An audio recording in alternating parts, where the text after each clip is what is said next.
അമ്മ ഇന്ന് ഞായറാഴ്ചയല്ലേ അമ്മേ, ഇന്ന് നൈറ്റ് ഡ്യൂട്ടി ഇല്ല, ഞാൻ എവിടെയും പോണില്ല, വേഗം മുറിയിലെ കൊതുകിനെയൊക്കെ കൊന്നു തരൂ, ഞാൻ ഉറങ്ങട്ടെ എന്നും പറഞ്ഞ് അവൻ ആ ട്രേ കയറി കിടക്കുക കേട്ടോ. ആ ട്രെയിലൊന്നും അഴുക്കൊന്നുമില്ല കേട്ടോ. ഇപ്പം അവനകത്ത് ഒന്ന് രണ്ടും ഒന്നും സാധിക്കാറില്ല. നല്ല നമ്മൾ വാങ്ങിക്കുന്ന ലിറ്ററാണ് ഇട്ട് കൊടുത്തേക്കണം കേട്ടോ. അതിലൊന്നുമില്ല, വെറുതെ അവൻ കളിക്കും. നല്ല ഇങ്ങനെ കല്ല് പോലത്തെ ഒരു മണ്ണല്ല അത്. അപ്പോൾ അവന് ഇഷ്ടമാണ് അതിൽ കളിക്കാനായിട്ട്. അതിൽ നല്ലൊരു വാസനയൊക്കെ ഉണ്ട് അതിന്. അപ്പോൾ അവൻ അതിൽ കയറി കിടന്ന് കളിക്കുക കേട്ടോ. അപ്പോൾ വേഗം പ്രേംചേട്ടൻ വന്ന് കൊതുകിനെയൊക്കെ കൊതുക് ഉണ്ടായിരുന്നില്ല മുറിയിൽ.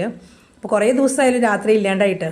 അപ്പോൾ ഞാൻ പറഞ്ഞു ഇവിടെ കയറി കിടന്നോളൂ എന്ന് പറഞ്ഞപ്പോഴേക്കും ചാടി കയറി കിടന്നു. പാവക്കുട്ടി എടുത്ത് കളിച്ച് ഉറങ്ങാൻ പോവാട്ടോ. അപ്പോൾ ഞായറാഴ്ച ആയതുകൊണ്ട് നൈറ്റ് ഡ്യൂട്ടി ഉണ്ടായില്ല, അവധിയായിരുന്നു.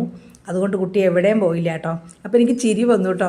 കാരണം ഞായറാഴ്ചയായിട്ട് കറക്റ്റായിട്ട് പോവാണ്ടിരുന്നതേ, മുറ്റത്തൊക്കെ പോയി അവൻ്റെ കാര്യങ്ങളൊക്കെ സാധിച്ചതിന് ശേഷം വേഗം കയറി വന്നു. ഇന്ന് പോണില്ല അമ്മ എവിടേക്കും, ഒരു സുഖമില്ല എന്ന് പോകാനായിട്ട് എന്നും പറഞ്ഞ് വേഗം കയറി വന്നു. അപ്പോൾ പ്രേംചേട്ടൻ പറഞ്ഞു ഇന്ന് എന്താണ് ഞായറാഴ്ചയായിട്ട് പോണില്ലേ? അപ്പോൾ ഇല്ല പോണില്ല എന്നും പറഞ്ഞ് എല്ലാവരോടും ഒന്ന് കൊഞ്ചി കളിച്ച് വന്ന് വേഗം കയറി കിടന്ന് ഉറങ്ങാൻ പോവാട്ടോ. അപ്പോൾ അവനും അവധി ഉണ്ട്, സൺഡേ ഈസ് എ ഹോളിഡേ. അതുകൊണ്ട് അവൻ ഒന്ന് എവിടെ ഉറങ്ങാനായിട്ട് പോവാണ്.